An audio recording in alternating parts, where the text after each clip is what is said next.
हिरण्य माने होता है सुवर्ण माने धन, कशिप माने चादर।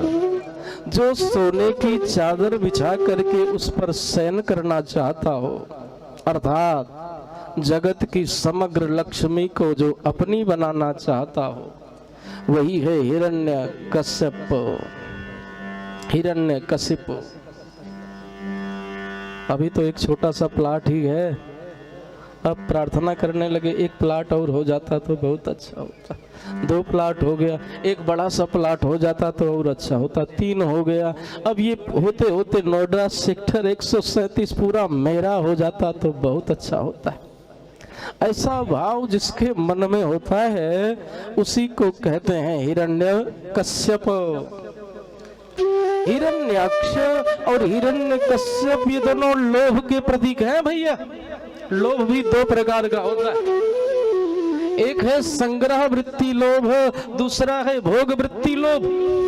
कुछ लोगों के मन में ज्यादा से ज्यादा धन इकट्ठा करने की इच्छा होती, संग्रह वृत्ति लोभ, और दूसरा जो लोभ है उसको कहते हैं भोग वृत्ति लोभ। कुछ लोगों के मन में ज्यादा से ज्यादा भोग करने की इच्छा होती, तो लोभ 2 प्रकार का ना। और लोभ का जैसे ही जन्म होता है इसका असर आकाश को छूने लगता है, होता है कि नहीं।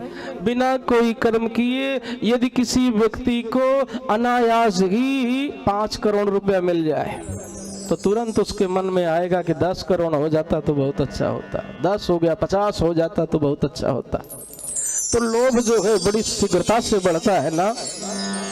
हिरण्याक्ष और हिरण्यकश्यप ये दोनों लोभ के प्रतीक हैं। कथा तो इस तरीके से मिलती है कि हिरण्याक्ष और हिरण्यकश्यप ने त्रिलोकी पर अपना अधिकार जमा लिया है।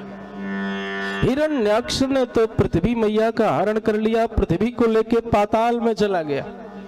अब बताओ, आप लोग सोच रहे होंगे कि कहीं ऐसा भी हो सकता है क्या, कोई पृथ्वी जी को, पृथ्वी मैया को अपने साथ में लेके जा सकता है? कोई लेके नहीं जा सकता ना। लेकिन आज के समय में समाज में देखने को क्या मिल रहा है, मात्र छोटे से जमीन के टुकड़े के लिए भाई भाई का दुश्मन बना हुआ है, भाई भाई के प्राण तक ले रखे हैं मात्र छोटी सी जमीन के टुकड़े के लिए। हसंति पृथ्वी नृपति नराणाम, पृथ्वी मैया उस व्यक्ति के ऊपर हंसती हैं जो ये कहता है कि ये मेरी है, साथ में लेके आए हो गया कि साथ में लेके जाने की योजना। हसंति पृथ्वी नृपति नराणाम हसंति कालः विधि वैद्य राजन। काल उस वैद्य या डॉक्टर के ऊपर हंसता है जो वैद्य ये कहता है 10 लाख रुपया लगेगा, 5 लाख रुपया लगेगा, रोगी का इलाज करूंगा ठीक हो जाएगा। अरे जिसका समय पूर्ण हो चुका है, कौन वैद्य या डॉक्टर उसे बचा सकता है, आप बताओ। और हसंति लक्ष्मी न जदा नदीयम, लक्ष्मी मैया उस व्यक्ति के ऊपर हंसती हैं जो दान नहीं करता है। धन की 3 गति बताई गई है, दानम भोगो नासः, तिस्रो गतयो भवन्ति वित्तस्य, यो न ददाति न भुंक्ते तस्य तृतीया गतिर्भवति। धन की 3 गति, प्रथम गति है दान। भगवत कृपा से लक्ष्मी जी मिली हैं तो दान करो भैया। दान का मतलब ये नहीं कि ले जाकर के केवल ठाकुर जी के मंदिर में ही चढ़ाओ। मैंने कल भी निवेदन किया था, हमारे समाज में देखने को मिल रहा है बहुत सी ऐसी भी बच्चियां हैं कि अर्थाभाव में जिनका विवाह नहीं हो पा रहा है। बहुत से ऐसे बच्चे हैं अर्थाभाव में जिनकी पढ़ाई नहीं हो पा रही। अब ज्यादा नहीं कर सकते हो तो कुछ न कुछ थोड़ा बहुत तो सहयोग कर ही सकते हो ना। तो भगवत कृपा से लक्ष्मी जी मिली हैं तो दान करो।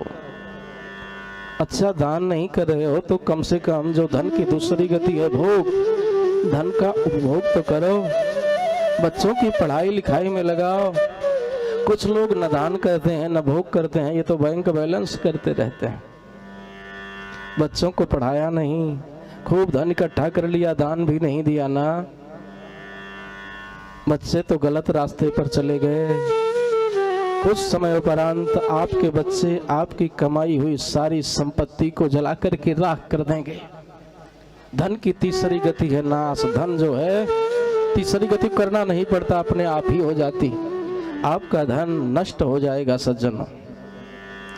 बोली कृष्णचंद्र भगवान की जय हो, भागवत भगवान की जय हो।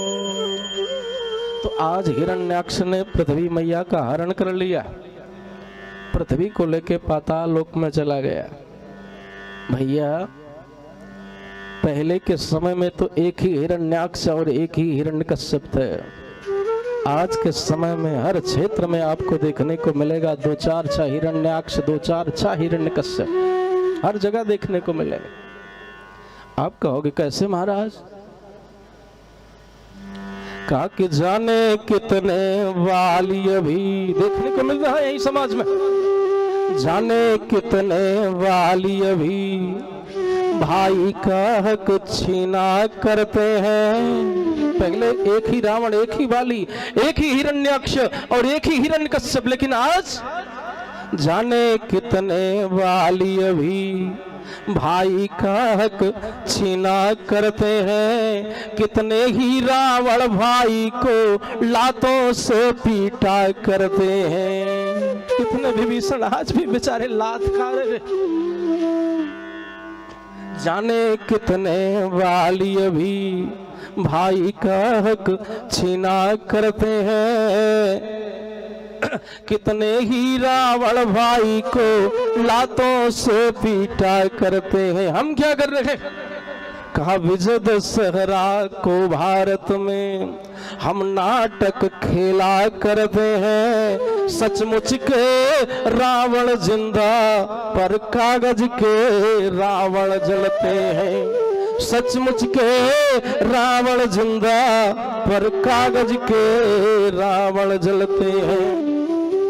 राघव का आदर्श ग्रहण कर, राघव का आदर्श ग्रहण कर हमको भी अब चलना होगा। चलो राम के आदर्शों पर अब इतिहास बदलना होगा, अब इतिहास बदलना होगा। बोलिए कृष्णचंद्र भगवान की जय हो, भागवत भगवान की जय हो। हिरण्याक्ष है लोभ का प्रतीक। आज लोभ ने पृथ्वी की गंध शक्ति का हरण कर लिया, पृथ्वी को लेके पाताल लोक में चला गया है भैया।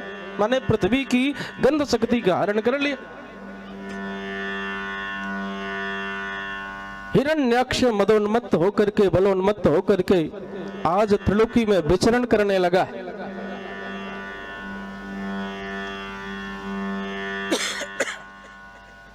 मदोन्मत्त होकर के आज त्रिलोकी में विचरण कर रहा है। उसको देख करके देवता लोग भाग जाते हैं भैया, गुफाओं में छिप जाते हैं। एक दिन हिरण्याक्ष पहुंच गया वरुण देव के पास में। वरुण देव से कहा महाराज आप हमको युद्ध की भिक्षा दीजिए। वरुण देव ने कहा भैया मैं वृद्ध हो गया हूं, अब लड़ने की कोई इच्छा नहीं हो रही है, युद्ध ही करना चाह रहे हो तो आप भगवान नारायण के पास में जाओ। हिरण्याक्ष नारायण जी को ढूंढने लगा। नारायण जी तो मिले नहीं, मिल गए चलते फिरते दूर संचार विभाग देवर्षि नारद जी महाराज। प्रणाम किया इसने, बाबा प्रणाम, ये बताओ भगवान कहाँ मिलेंगे? नारद जी ने कहा ये बताओ भगवान कहाँ नहीं मिलेंगे? देश काल दिस विधि सब माही, कहु सो कहा जहाँ प्रभु नाही। भगवान तो सर्वत्र व्याप्त है, जल में, थल में, अनल में, पवन में, पाताल में, भगवान सब जगह है। अच्छा सब जगह तो है, लेकिन मुझे दिखाई क्यों नहीं पड़ रहे? हर चीज दिखाई भी नहीं पड़ती कि दिखाई पड़ती। दूध में ही घी छिपा हुआ है। घी कहाँ से निकलता है? कहाँ से मिलता है? दूध में से ना, कि पानी में से? दूध में से। आपको 10 लीटर दूध दे दिया जाए, 10 लीटर क्या 50 लीटर दूध दे दिया जाए, आपसे कहा जाए दिखाओ इसमें महाराज कहाँ पे है घी, आप दिखा सकोगे क्या? दूध में ही घी छिपा हुआ है, लेकिन हम उसको देख नहीं पा रहे हैं। उसी तरीके से वो जगन नियंता, जगत व्यापक, सौंदर्य, माधुर्य निधि, शोभाधाम सर्वत्र व्याप्त है, लेकिन हम उसको देख नहीं पा रहे। अरे मंदिर में नहीं, मस्जिद में नहीं, गिरजा घर में न, गुरुद्वारे में, भगवान वहीं जहां याद करो। भगवान तो बसा तुम्हारे में, भगवान तो सर्वत्र व्याप्त है ना। बोले कृष्ण चंद्र भगवान की जय हो।